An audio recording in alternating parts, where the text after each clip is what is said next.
जो बड़ी स्टोरी है, जो इंडिया से आ रही है स्टोरी, इंडिया के डिफेंस बजट के हवाले से।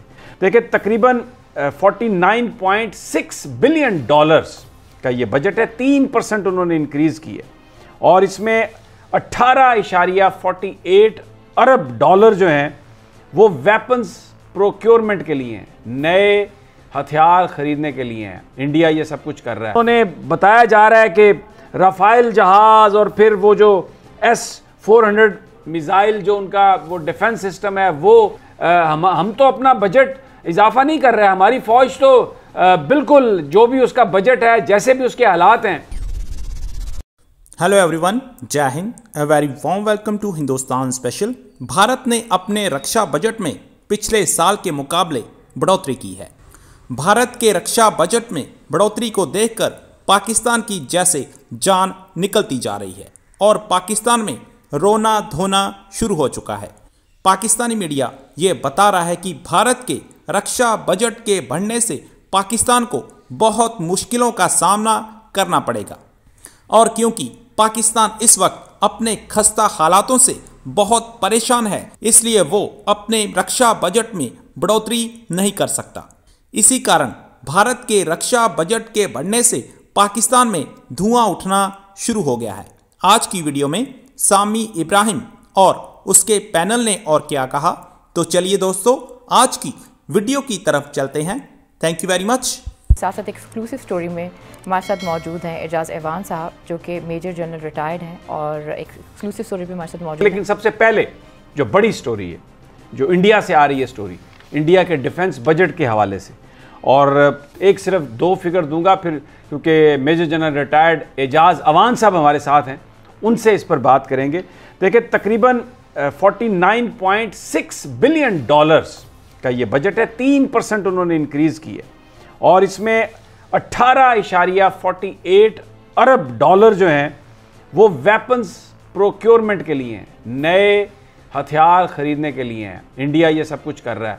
और आपको ये याद होगा कि जब पिछला बजट हमारा था तो जनरल कमर जावेद बाजवा और पाकिस्तान की फ़ौज ने अपने इस बजट को सीज कर दिया था पाकिस्तान के हालात को देखते हुए। जो भी इस वक्त सूरत हाल है, जिस तरीके से भारत ये सब कुछ कर रहा है पाकिस्तान को दबाने के लिए, उस पर प्रेशर डालने के लिए, लेकिन इन सारे सिचुएशन में जनरल कमर जावेद बाजवा का कल जो बयान था जिसमें उन्होंने कहा कि पाकिस्तान और इंडिया को डिग्निफाइड अंदाज में मसला कश्मीर का हल करना ढूंढना चाहिए और इस बात को, अमन की ख्वाहिश को पाकिस्तान की कमज़ोरी ना समझा जाए। लेकिन एक जो बड़ी बात आएगी आने वाले दिनों में, अगर इसी तरह भारत असला हासिल करता रहा तो जो फ्रीज़ है हमारे डिफेंस बजट पर उसको हटाना होगा।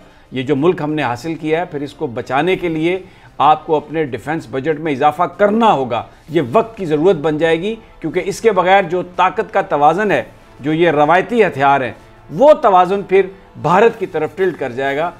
और ये जो तफसीलात हैं जिसमें उन्होंने बताया जा रहा है कि राफेल जहाज़ और फिर वो जो S-400 मिसाइल जो उनका वो डिफेंस सिस्टम है, वो इसमें नेवी के लिए अलहदा उन्होंने पैसे रखे हैं, एयरफोर्स के लिए 7 यानी तकरीबन 7.25 अरब उनको वो रखे जाएंगे, नेवी के लिए तकरीबन 4.5 अरब रखे जाएंगे, इंडियन आर्मी की ख़रीदारी के लिए भी 5 जो हैं इसमें रखे जा रहे हैं।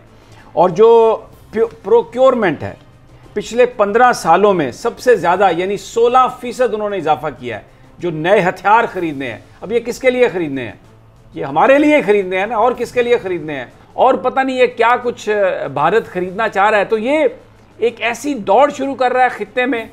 हम तो अपना बजट इजाफा नहीं कर रहे हैं, हमारी फ़ौज तो बिल्कुल जो भी उसका बजट है, जैसे भी उसके हालात हैं, पाकिस्तान की हिफाजत करने के लिए तैयार है। और दूसरी तरफ हम ये देख रहे हैं, तो इसको कहीं ना कहीं तो मैच करना पड़ेगा, वसाइल तो देने पड़ेंगे हमें अपनी फ़ौज को। जो आपने एक एप्रीहेंशन जिसका इजहार किया है कि खित्ते में एक आर्म्स रेस शुरू हो जाएगी, यकीनन वो रेस एक अनफॉर्चुनेटली इस खित्ते का मुकद्दर बन गई है 2 वजूहात से। एक ये कि हिंदुस्तान को एज अ प्रॉक्सी अमेरिका इस्तेमाल करना चाहता है चीन के खिलाफ, और उस इस्तेमाल की वजह से उनकी जो दिफाई सलाहियत है, उनकी जो ऑफेंसिव सलाहियत है, उसमें बड़ी भारी इन्वेस्टमेंट आएगी और यकीनन अमेरिकन और इजरायली इक्विपमेंट की बहुत बड़ी मार्केट बनने जा रहा है हिंदुस्तान। अब वो अपने वसाइल से खरीदता है या उसको इमदाद में मिलते हैं, हम भी नजर रखेंगे, आप भी देखेंगे। अभी जो S-400 मिसाइल सिस्टम रशियन वो इंडक्ट कर रहे हैं, उससे हमारी मिसाइल टेक्नोलॉजी और हमारी एयरफोर्स पर असरात पड़ेंगे, क्योंकि हमारे एयरक्राफ्ट को टेक ऑफ करते ही अगर सेंटर से देखें पाकिस्तान का जो नक्शा है तो हमारी कुल गहराई 460 किलोमीटर है। हमारा जो कमर से पाकिस्तान का फैलाव है, जबकि हिंदुस्तान 3850 किलोमीटर गहरा, उनकी डेप्थ बहुत ज्यादा है। तो उनके जो मिसाइल सिस्टम वो अभी खरीद रहे हैं, इनके जो 4 लेयर्ड रेडार सिस्टम है, जो लोएस्ट जिसे आप मैप ऑफ द अर्थ कहें, वहां से लेकर हाई ऑल्टीट्यूड तक जो उनकी सलाहियत बढ़ गई है, इससे हमारे मिसाइल्स के लिए और एयरफोर्स के लिए बड़े सीरियस चैलेंजेस आने वाले हैं। फिर वो इसको जब बैक करेंगे राफेल एयरक्राफ्ट से, जब वो तमाम इंडक्ट हो जाते हैं और ऑपरेशनलाइज हो जाते हैं, तो यकीनन खित्ते में जो फोर्स बैलेंस है जो इस वक्त में है, उस वक्त वो हिंदुस्तान की तरफ टिल्ट होना शुरू हो जाए।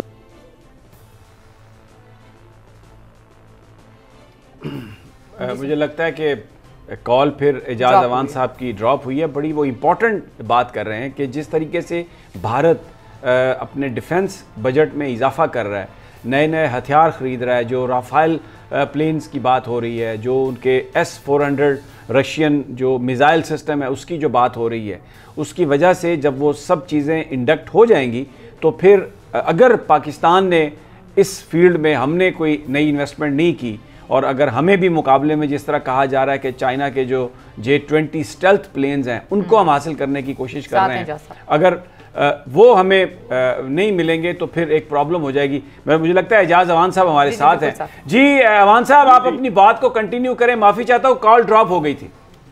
आई डोंट नो आपके सिस्टम में क्या और मेरी बात कहाँ पे ड्रॉप हुई, मुझे अभी ये सुनाई आप बिल्कुल आप यहाँ पर थे कि जो टिल्ट है वो फिर भारत की तरफ चला जाएगा जब ये सब इंडक्शंस हो जाएंगी, यहाँ पर थे आप। जी जी, ओके। तो यहाँ पे ये हो रहा है कि अब स्मॉल आर्म्स की इंडक्शन वो इजराइल से हो रही है। मिसाइल सिस्टम उन्होंने जो एंटी मिसाइल सिस्टम और खरीदा है वो रशिया का है, और अब वो एयरक्राफ्ट खरीदने जा रहे हैं वो फ्रेंच हैं। इसी तरह अमेरिका F-35 की बात उनसे कर रहा है, वो अगर डील थ्रू हो जाती है तो यकीनन हिंदुस्तान के दिफाई निजाम मिसाइल्स का और एयरफोर्स हमारे लिए एक बहुत बड़ा चैलेंज बन जाएगा। तो हमें देखना ये है कि उन मिसाइल्स की जो दिफाई मिसाइल सिस्टम लगा रहे हैं वो उसको पेनिट्रेट करने के लिए फिर हमें चाइना की तरफ देखना पड़ेगा। तो लेकिन उन टेक्नोलॉजीज को एक्वायर करने की कीमत तो हमें अदा करनी पड़ेगी।